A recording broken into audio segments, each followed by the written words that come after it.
Welcome back to the Marvel Movie Minute, a daily podcast in which we assemble to explore the films of the Marvel Cinematic Universe 1 minute at a time. In this, our 6th season, we are looking at the Avengers.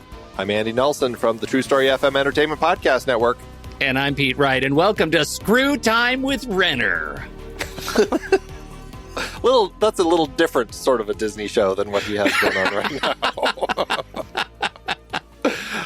Today we're talking about minute 135, which begins with an anti-armor missile in Iron Man's gauntlet and ends with a hole in Iron Man's chest. Back on the show from way back at the start of the movie, Tommy Metz III. Hello, Tommy. Hello. Thank you so much for having me. It's crazy that you're still talking about this movie. I did a quick lookup of okay, so what was this movie again? And I was like, wait, I talked about that scene. Oh my God.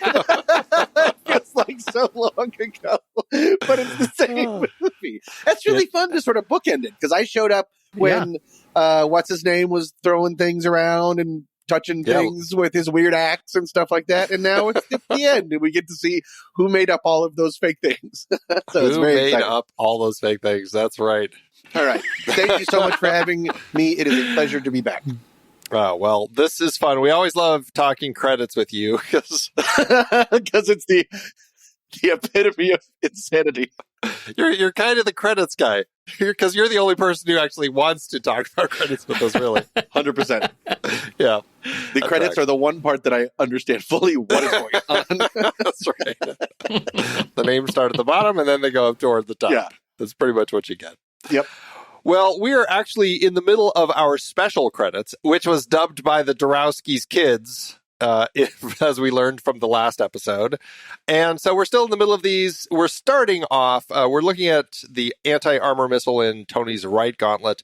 And we get our casting directors, Sarah Hallie Finn, CSA, Randy Hiller, CSA. Casting. Well, let's, I guess...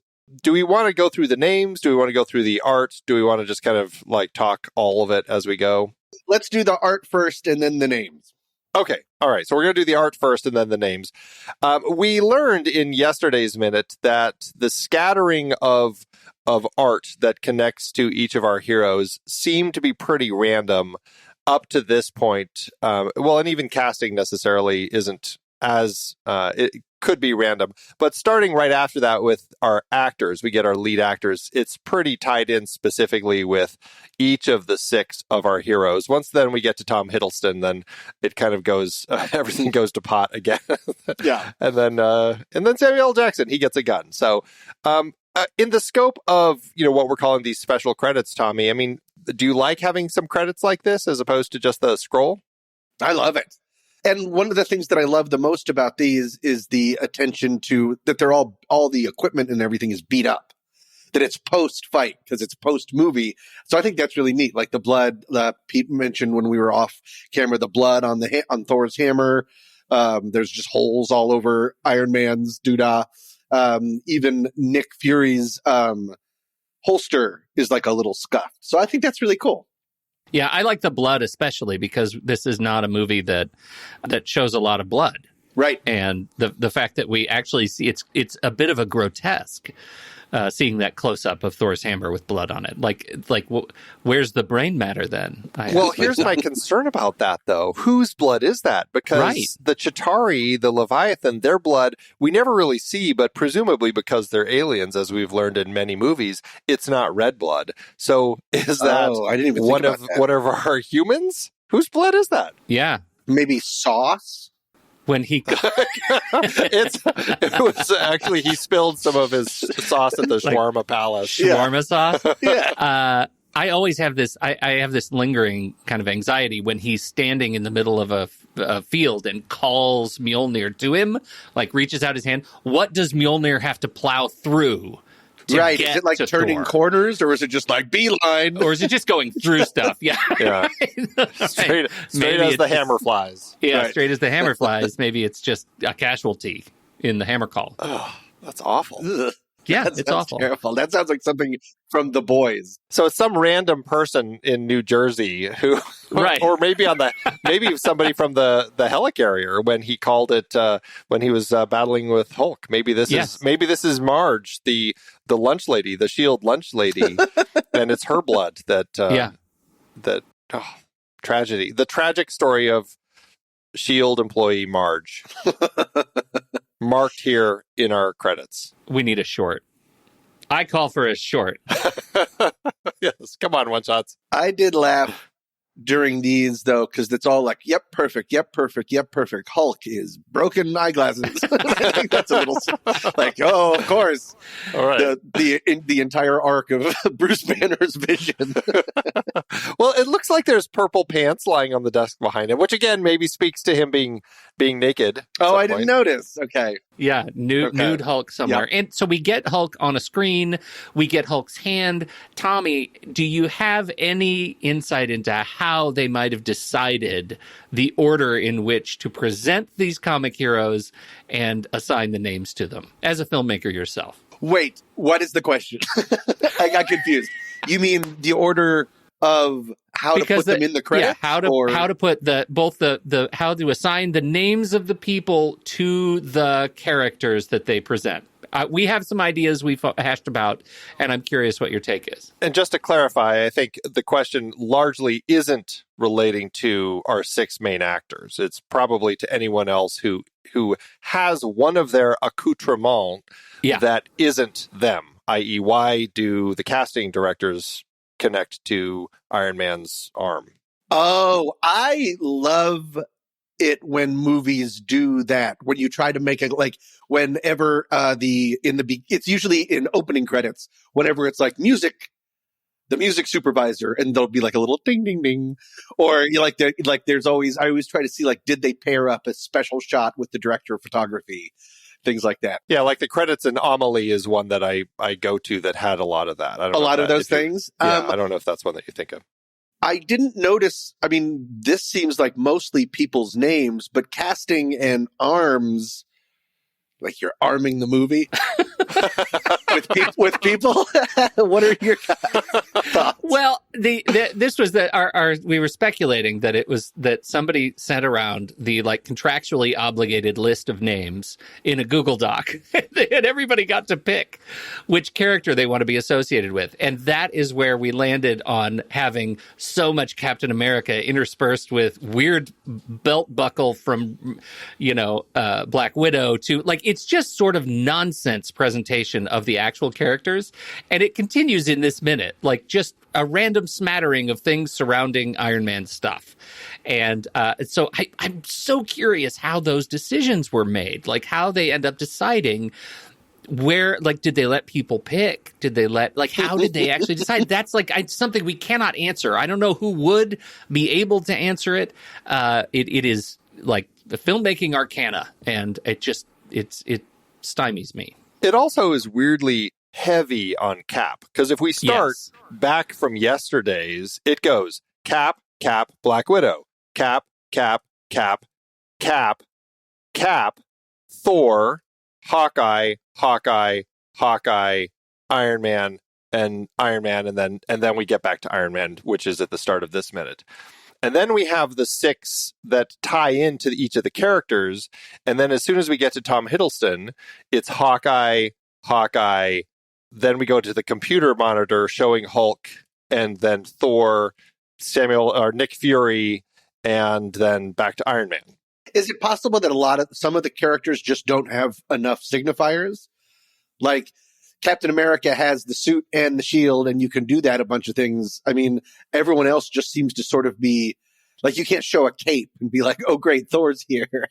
He's just his hammer. They showed Captain America's collar. Man. They did? Like, yes. They have the inside strap on his shield.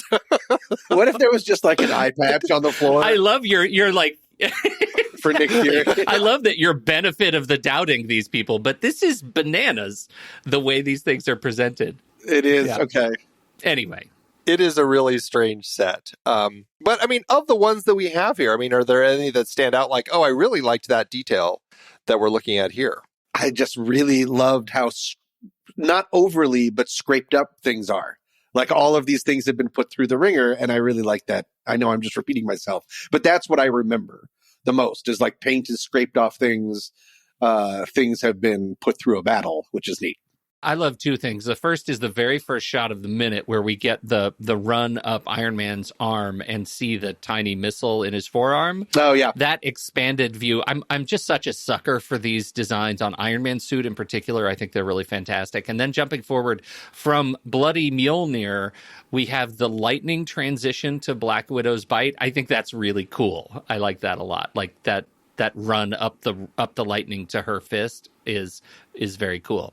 I actually really like this whole minute better than yesterday because I'm not such a sucker for close-ups on Cap's suit, but taking us into the workings of Hawkeye's arrows, the screw tips and his all that. I quiver think and everything. Yeah, his quiver is the word. Yeah, I think that is also really neat looking. I think it's just great, and I wish we had a little bit more of Hulk because I don't know. It just seems like they short shrift Hulk by putting him on the screen just as a fist when like the lines and the musculature of the Hulk body is so cool. Like veins popping out of his neck close up might have been interesting. Like I think they could have done more with Hulk than what they did. But are we seeing any other, because I haven't been here for the, pre-135, do they show people's skin? No. Or is this, so this is all just the armor, this is all just the outfit? Suits,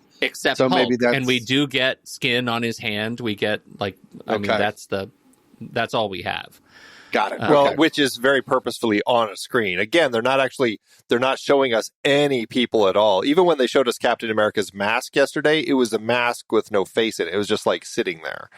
So yeah, it's very purposefully, removing the people entirely, which I guess makes it hard. Like Hulk. if that's their decision to do that, then maybe they should have come up with a different idea, because then you're automatically reducing Hulk to pants, broken glasses again for whatever reason.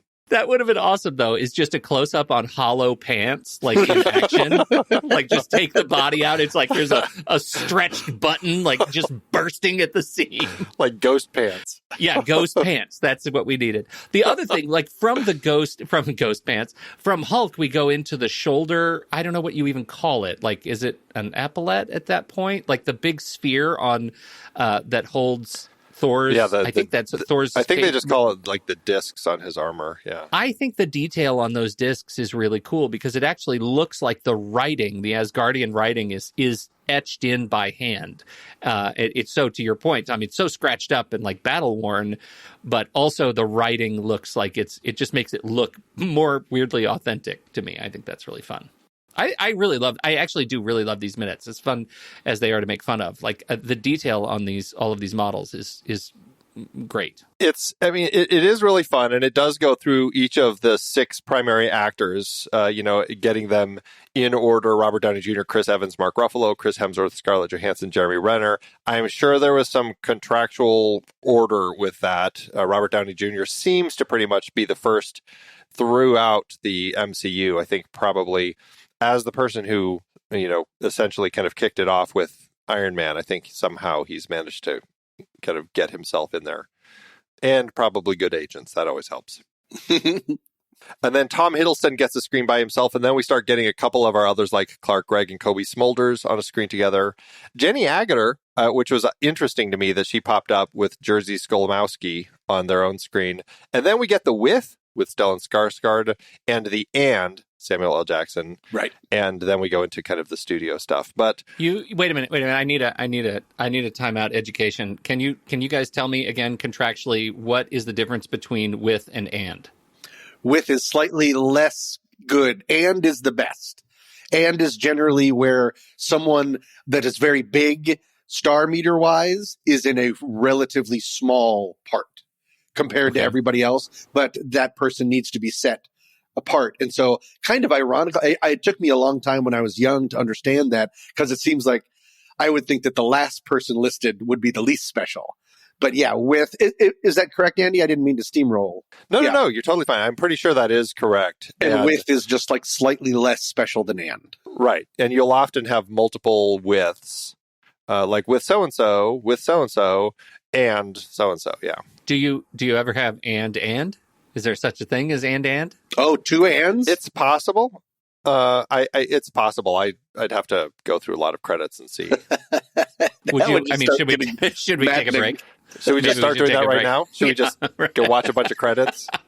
I don't know if I've ever seen an and. I would think that maybe that would miss the point. Yeah. And is supposed to be the big signifier of that is your big heavy hitter in a small role. Yeah. Interesting. I sort of you had an and, right? On 30 Nights? Yeah. Probably Fogler. Yeah, I think Fogler was the and. Yep. Biggest name, smallest role. Correct. Yeah. Okay. All right. Yeah. Got it. Check. We can move on. Okay. All right. Anything else with the art with all this? Oh, I guess, the only other thing art-wise that I think we were talking about beforehand, we were a little unsure as to what we're actually looking at. After Marvel Studio Presents, then we have In Association with Paramount Pictures, it comes off of that holster, and it looks like we're looking at the arc reactor in Tony's chest, but it's done in a weird way where it's like, are we inside the armor looking at it? Because it doesn't look the same as the exterior. And also then the very next shot of Marvel Studios production, it's almost like we've come out of a hole in Tony's armor. And then in the next minute, we'll actually move around to the front and we're looking at the exterior of Iron Man's chest plate. And we see that arc reactor. And so, I don't know. I mean, it's a strange shot, I guess.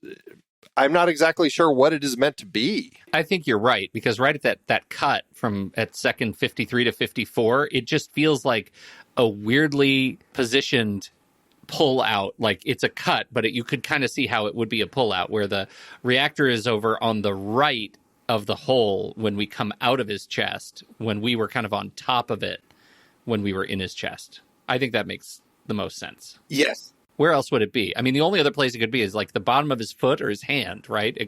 But that's not what those reticules look like. Right. It's just weird. Like, I don't ever, because, I mean, it's obviously at this point still in his chest. Like, the actual thing is in Tony's chest, and then he wears the armor over it, and it has that additional illumination. So here, it almost looks like it's something else that's built in. It doesn't look like this would be a pass-through for the chest to be showing. And so, I don't know. I just can't figure out what it is. It's such a strange little piece to have included here. Yeah. Because if it's internal, it's like this is the only time we're actually jumping into anything that's inside something. So that's a good point. And when we pull out, it feels like there's way too much space in his chest cavity that should be filled with wires and crap, right? Like, right. Like use all the space, Marie Kondo. Right. This is the robust chest for Iron Woman.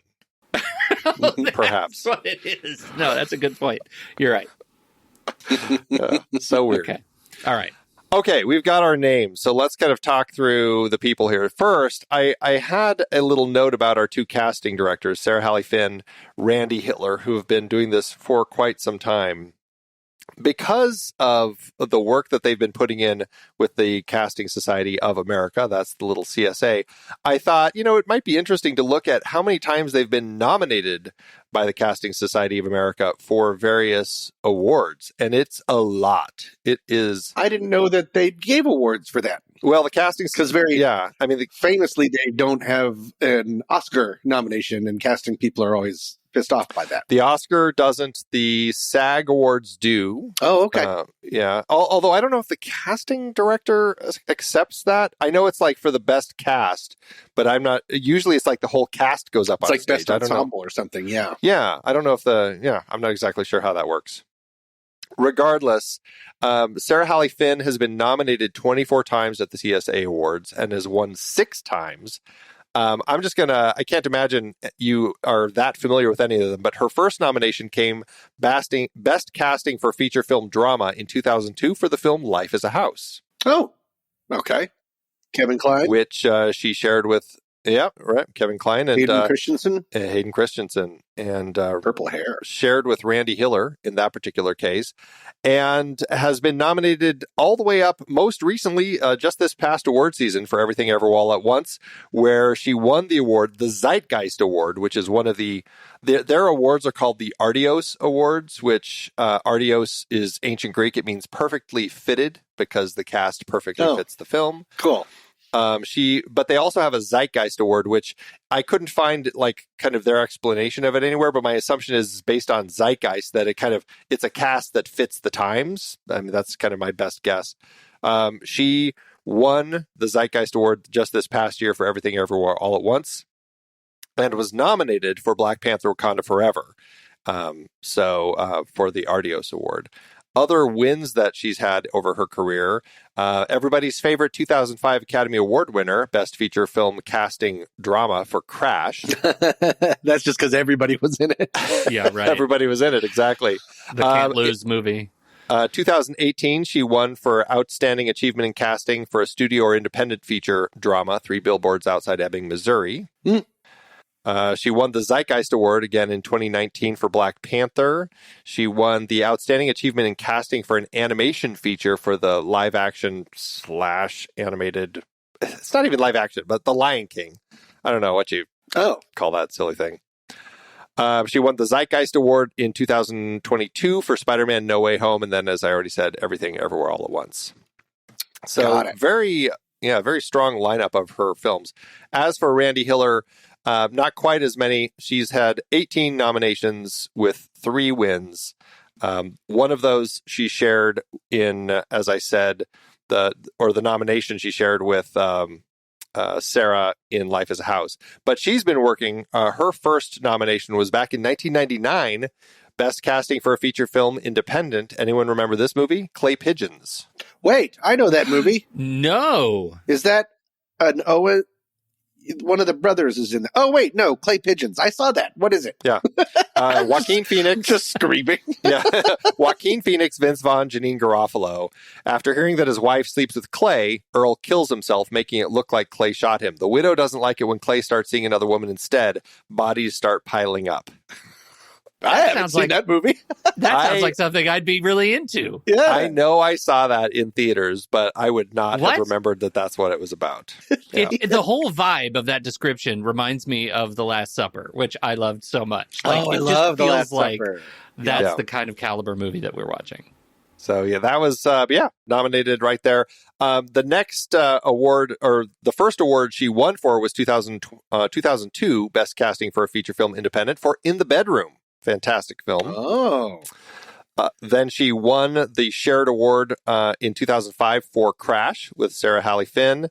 And last but not least, I haven't heard of this. It's a short film, but 2010 Outstanding Achievement in Casting for a short film, a short called Telltale. Okay. Have either of you heard of that? No. I don't think so. Yeah. Casting, Josh Lucas, Lena Headey, Brian Cox are in it. A man's newly transplanted heart leads him on a dangerous journey to find out who murdered its donor. That sounds like a fake movie that would be referenced in a movie. What's really strange about that is it's listed as a feature film. So I'm not exactly sure how she won for... maybe she won for the original short film that they made to... promote it or something, or to try getting funding. I don't know. Okay. Anyway, those are our 2 casting directors, both of whom have done a lot of work here in the Marvel Cinematic Universe. Next up, Robert Downey Jr. And for this, I thought it'd be fun to actually talk about some of the awards that our various actors have been nominated for. And since they're actors, I figured let's start with the Screen Actors Guild Awards. Robert Downey Jr. has been nominated 4 times at the SAG Awards. Do either of you have any idea what he might have been nominated for? The judge.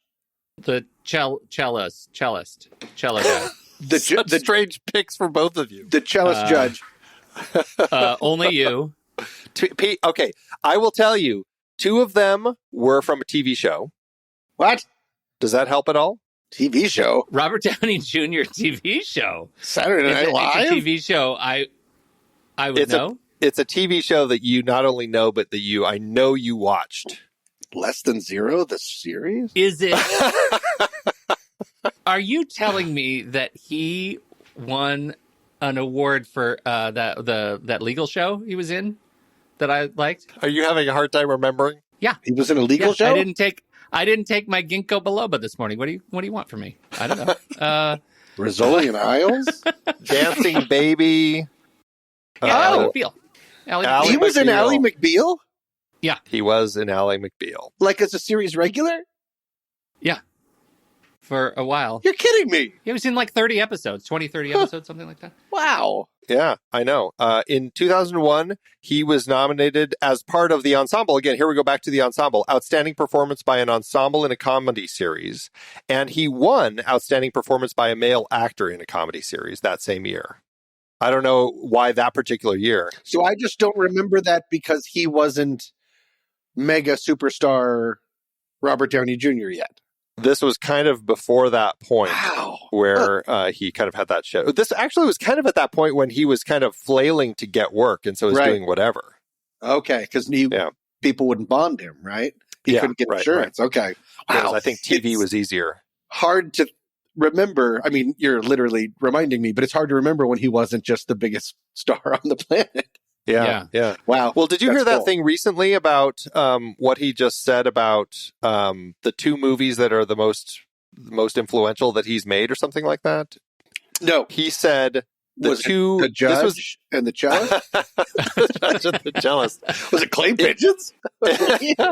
This was he just it was an interview that he just did in relation to Oppenheimer coming out and kind of his career and everything. He said the two most important films for him were The Shaggy Dog, because that was something, gosh, I can't remember exactly what he said, but something about The Shaggy Dog, like the timing of that was basically the thing that helped him kind of get out of his funk and realize that he needs to make changes in his life. Wow. And then the other one was the most recent Dr. Dolittle that he was in.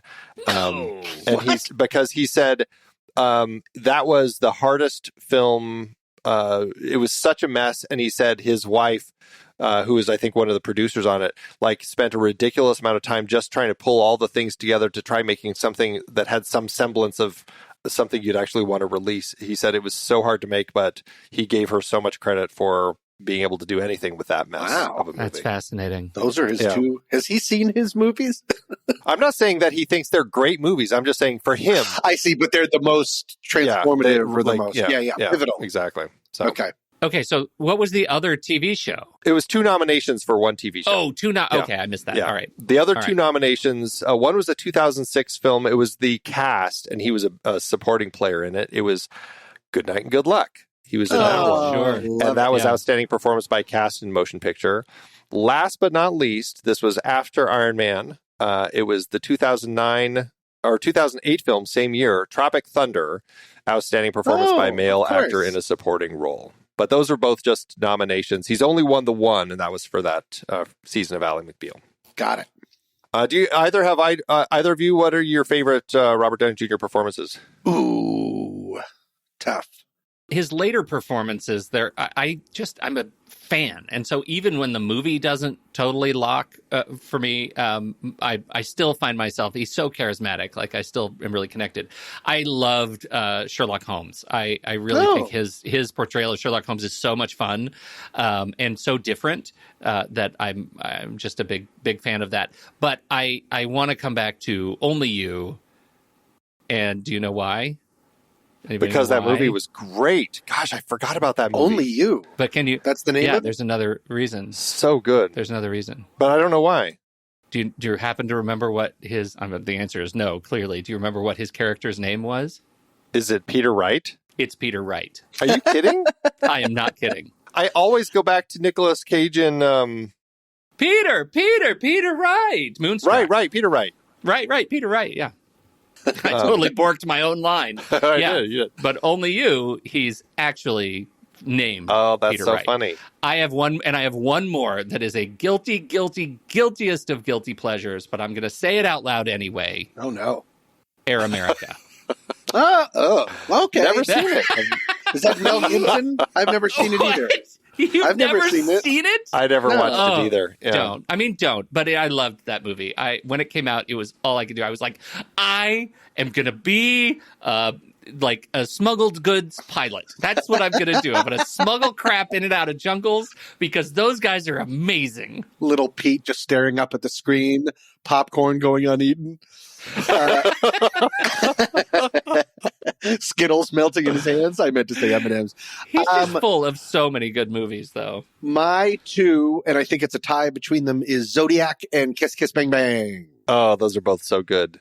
And also, he's kind of like playing the exact same character in both, but that's the very Robert Downey Jr. of the juniors. So I love both of those movies very, very much.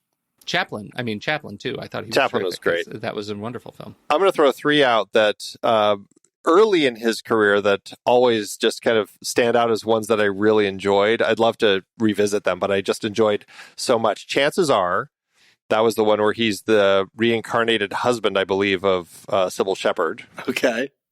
And it worked really well. I really like that. Soap Dish, which is just endlessly funny. Yeah. That one I just love. And last but not least, Heart and Souls, which was just a wonderful, wonderful film about this guy who has to help these ghosts fulfill their missions so they can go back to heaven. It's fantastic. There's one that just jumped out at me that I've never seen, and I want to know if you guys have seen it, which is 1970 film Pound. Was he a little baby in that one? He wrote and directed it as Bob Downey. I think his son did, or his father did. Was that him? Oh, yes, you're right. It was Robert Downey. Robert Downey Sr. wrote and directed it, and he was Puppy. Robert Downey he was Jr. Pound Puppy? Have you seen the pictures of him in that one? He's a little boy. He's a little baby. He looks like a young Peter Wright. He looks maybe like 3 or 4. Super cute. Super cute. I haven't seen it. Have you seen it? I've never seen any of his father's films. Yeah. It's a 5.9. Ooh, the poster is gross. Oh, well. Yeah. Okay. All right, Robert Downey Jr. Next up in our credits, we have Chris Evans. He has not had any Screen Actor Guild nominations, sadly. So we're going to look at something more important. We're going to look at the Kids' Choice Awards. He is a, hold on, 1, 2, 3, 4, 5, 6, 7, 8, 9, 10-time Kids' Choice Award nominee. Wow. Yes. I remember first noticing him really in Not Another Teen Movie. And did you see that? Or did you just... It's funny. It's legitimately funny. And there's a lot of really good people in it. It's before parody movies became the horrible hack job that they are now. I think it's really good. Wow. He plays like the lead hunk. And he's also in, Date. It's an old board game that my friend Nikki and I used to play. Like as a joke, she found it in her basement. And you're trying to figure out who to date. And it's all these boys, like teenage boys. And you're like, no one with this color shirt, no one with this color thing. And you're putting things down. And he was one of the cards in it. Is that interesting? Are you kidding? I'm not kidding. That's funny. Is this like Simu Liu and everybody, when he came out in Shang-Chi and everyone was setting around his stock photo jobs? That's what this was. Sorry. Go ahead. I'm going to see if I can find it. That's fantastic. Oh, that's so awesome. Mystery date. I found it already. Awesome. So funny. I remember Chris Evans from he was in a TV show a long time ago, and the reason I remember it for 2 other people that he was in this TV show with, it was what's his name from Heroes, Milo Ventimiglia. Ventimiglia? And yeah, so I like him a lot because I love Heroes, but also the story that I just can't seem to get enough of, even though now it is way come and gone, is the sex cult story with Allison Mack and the cast of Smallville. Allison Mack was in this movie with Chris Evans and Milo Ventimiglia, or this TV show. And I can't, for the life of me, remember what it was called.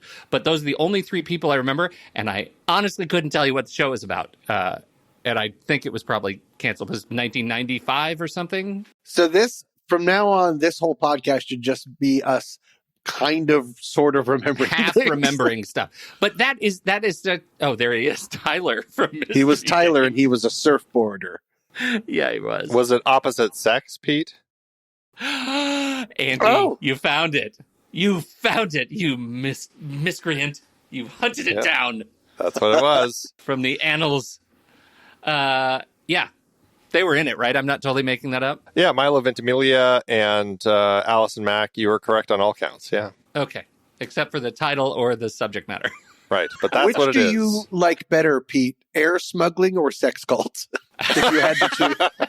Man, that's a real horse race, Tom. Oh, so funny, so funny. Well, the Kids' Choice Awards, let me just say, for Chris Evans, some of these categories are great. I mean, some of them favorite male action star, favorite movie star, favorite voice from an animated movie male, but also the #Squad Award he was nominated for Civil War, favorite frenemies, and favorite butt kicker, which is what he won for Captain America Civil War. Those kids, right, exactly. Yeah. Next up, Mark Ruffalo. He is somebody who has had some SAG awards. Any guesses as to films that might have shown up on his nominations? The Kids Are All Right. Yes, he was nominated for that one. That was his first nomination, actually. Really? And he got two nominations, one for the cast, one for his performance as a supporting player. Okay. I nailed it. What was the sex cult one with the priests? What? Spotlight. Yeah. Yes. Oh, yeah. The cast won. That was sex cult. Actually, maybe that's the original sex cult. Yeah, right. Ew, what am I laughing like that for? Gross. Yeah, no, that was wrong. You did that wrong. Enough. Okay. But yes, that was one of his 3 wins. The other 2, one is for a film I've never heard of, or no, it's a TV movie or miniseries called The Normal Heart in 2015. Are you familiar with that one? Yes, it's about the AIDS epidemic. Yes, you are correct. That sounds like a Ruffalo film. Mm-hmm. And then the last one was the most recent miniseries that he just did in what was it, HBO with him and his where he was the twin brother. I know much is true. This much is true. I know this much. This is true. That's right. That one. That was his other win. Okay. So. Good old Mark Ruffalo. Any favorite performances of him? Again, Zodiac. Yeah. Yes. All the Now You See Me stuff. I think he's really fun in the Now You See Me movies. I do like him in Now You See Me movies. Me too. And I famously... I always forget he's in them because he's kind of like the cop or something. He was chasing them or something. Yeah, he's the chasing guy. But then he's spoiler alert. Right. Oh, right. Yeah. Yes, you're right. I forgot. Spoiler alert. He's the eye. Yeah. There you go. Spoiling the 15-year-old series. Yeah. Begin Again. Huge favorite. We love Begin Again. I still haven't seen that one. Oh my goodness! I know. Stop! I love it so much. And yeah, I what don't you love of Mark Ruffalo except Spotlight? I didn't like that very much. Yeah, that's a good one. Me too. I liked that one. I always go back to You Can Count on Me. I loved. He and Laura Linney were just fantastic in that one. Brothers Bloom. Yeah. Okay, fine. All right, next up we have Chris Hemsworth. Again, no SAG awards for him, but this one I thought was fitting, the Jupiter Awards. He's been nominated twice. What's that? By the Jupiter Awards. The Jupiter Awards are a sci-fi award. It's the German Annual Cinema Award. It's their biggest audience award for cinema and TV, awarded annually by Cinema Magazine and TV Spielfilm in 11 categories, starting in 1979. That's the Jupiter Award, Tommy. Got it. And now you know. He's been nominated twice. Once for Avengers Age of Ultron, once for The Huntsman Winter's War. Both times as Best International Actor, not winning either. Alas. Okay. What do you two think of Hemsworth? Do you like him in films?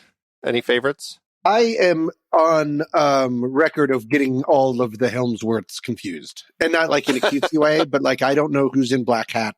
I don't know who's in most things. I don't know who's in Extraction. Aren't those all Hemsworths?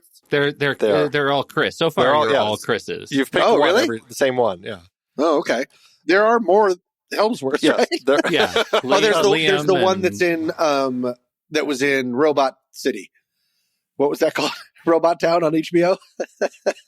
Westworld? Westworld, that's it. Yeah. That's like the third. Which was not Chris. And there was the one who was in the all the Hunger Games movies. Liam Hemsworth is in the Hunger Games films. Got it. Luke Luke Hemsworth is the one who I always think doesn't look like he. I always forget that he's one of them, but he was the one who was in Westworld. That's right. Okay. Yeah, and he's the one who plays actor Thor in the last 2 Thor films. Oh, that's fun. Okay, which is fun. What a fun gag. So I liked I loved him in Vacation. Yes. He's so funny. Oh my gosh, I forgot he was in that one. Yeah. That was a funny That's bit. a real standout.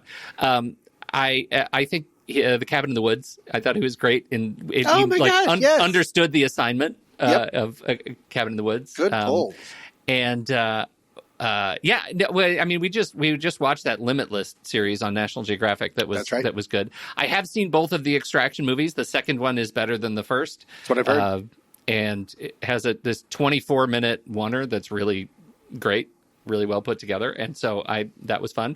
And I think he's in Furiosa coming up, right? Like, I'm really intrigued by that. So he's also he's going to be playing Optimus Prime in Transformers 1 coming up. Oh, wow. Yeah. We're starting over. And he's also playing Hulk Hogan in the untitled Hulk Hogan biopic that's coming out soon. All right. That tracks. I guess I can kind of see that. Yeah. I can too. There's a short film that he did in 2010 that I'm very curious to see because of its title. It's called Ollie Klubler-Sturf versus the Nazis. Oh my. my. That sounds like put that at the top of the list with a I so badly want to see that now.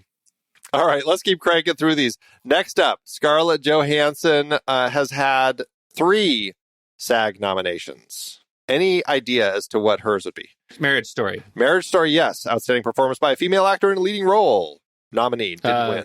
Scoop. Oh, God. For okay? worst? Yeah, that movie. Jeez. Scoop? It was a Woody Allen movie that she did. Okay. Andy famously loves it. Okay. Lost in Translation? Interestingly, no. Huh. I will tell you, the other 2 were the same year as Marriage Story. Really? And it's one film, 2 nominations, one for the cast, one for her performance in a supporting role. Oh, of course. Taika Waititi. What was that? Rabbit Run. Jojo Rabbit. Run. Yeah. Yep. That was That's it. So right. those are her 3 performances. What do you It think? really surprises me that she didn't. Nothing for like under the skin. Yeah, I think that might have I would have been surprised too. A girl with a pearl earring, she was fantastic in. Match Point, she was great in. Lost in Translation, as Tommy said, there have been so many performances that she's done that really surprisingly just don't make it. Yeah, she's neat in Asteroid City. Yes, I love that movie. God, she's really good in that. I have not seen that yet. It breaks my heart. Yeah, it's one that I think is divisive, but it totally worked for me. Interesting. All right, next up, Mr. Renner. He has had 4 Screen Actors Guild nominations, 1 win, 2 for one film, 1 for cast, 1 for his role. I think Hurt Locker's probably up there, right? Oh, of course. Hurt Locker is the one, his role and the cast. So 2 nominations for that one, did not win. The other one was just the next year, supporting role. Really? Yep.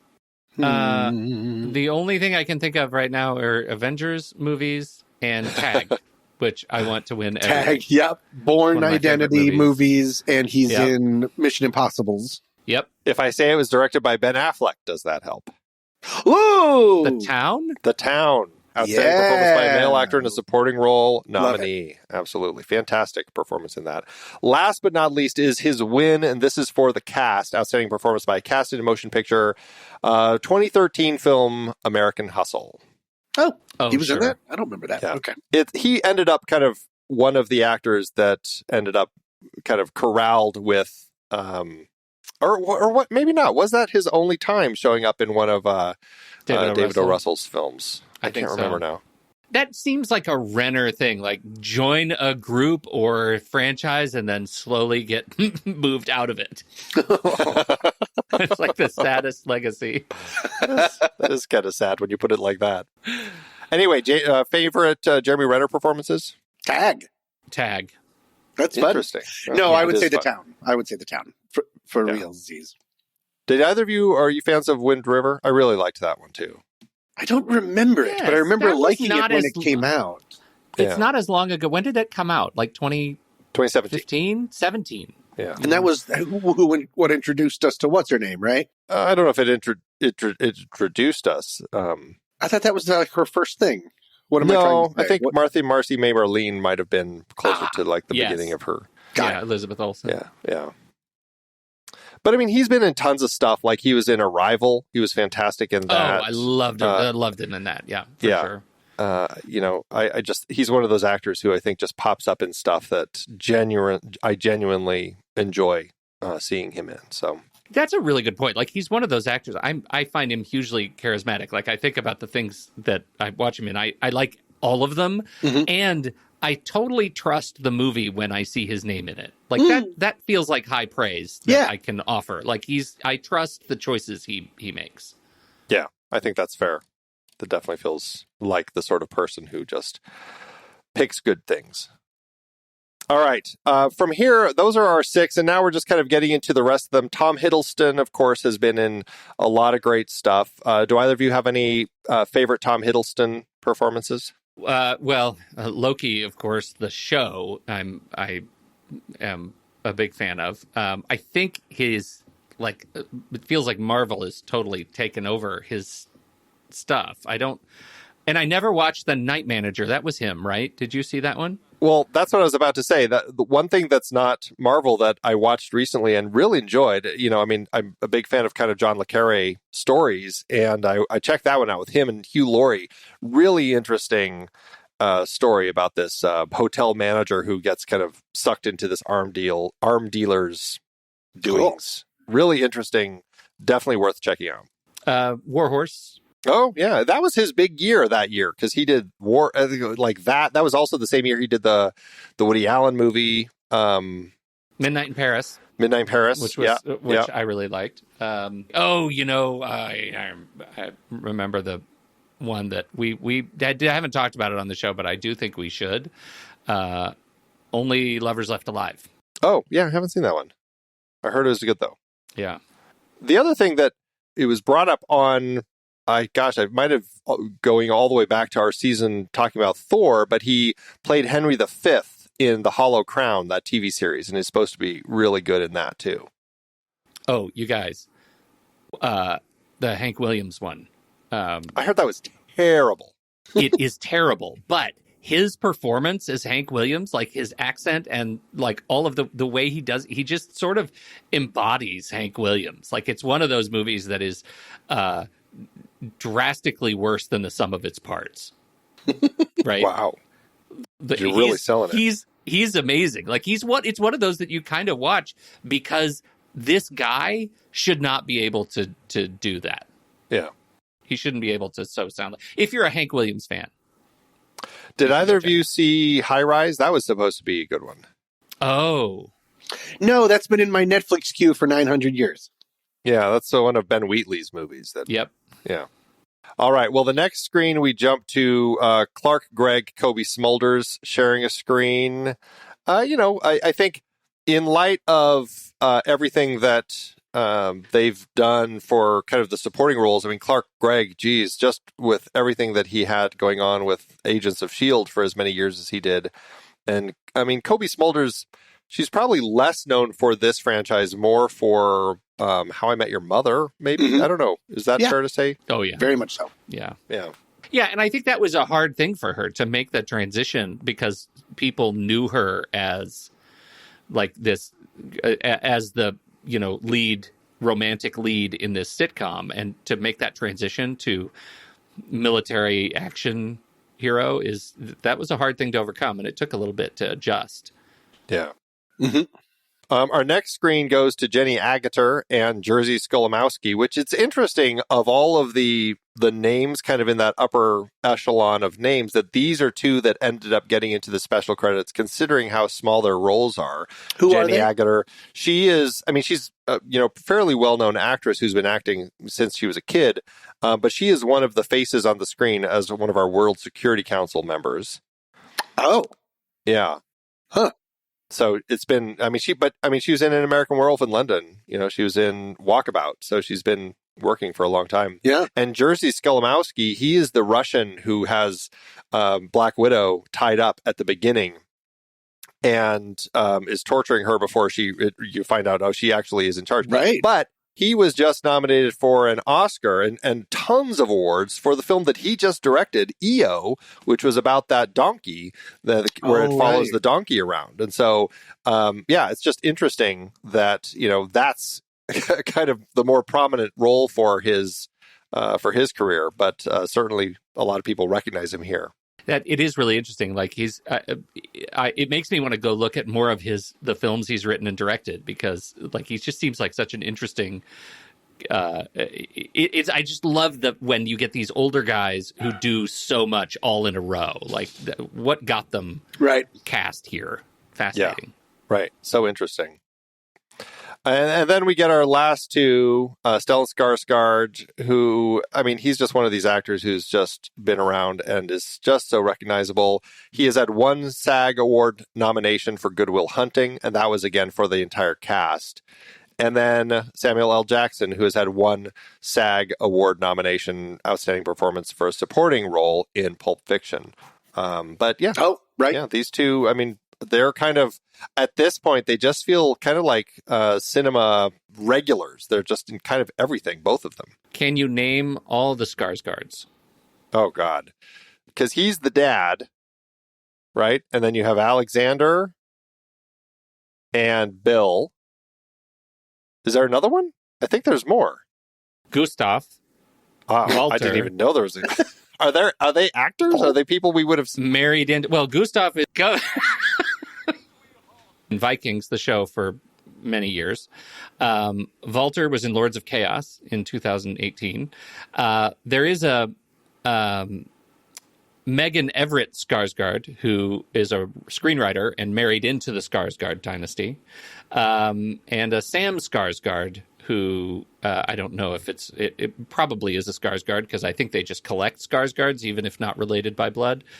I'm not entirely sure about Sam. Is Stellan Skarsgård, is that like the Barrymore family of Sweden? I think you're right.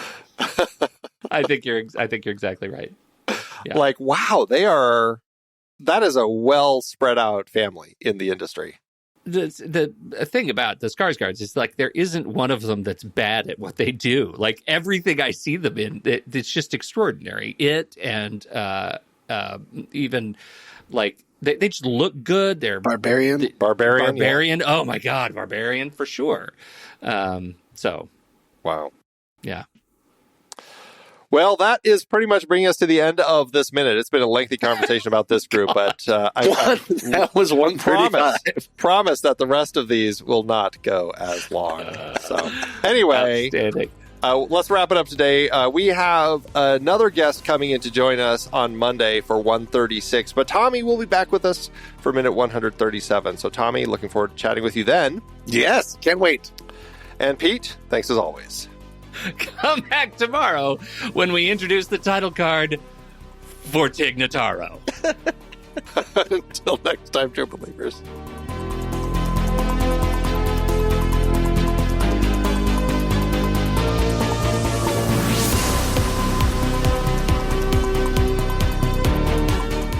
Marvel Movie Minute is a production of TruStory FM, engineering by Andy Nelson. This season's music is Message to the World by Anthony Vega, and this season's show art is by Winston Yabo. Find the show at TruStory.fm. If your podcast app allows ratings and reviews, please consider doing that for our show.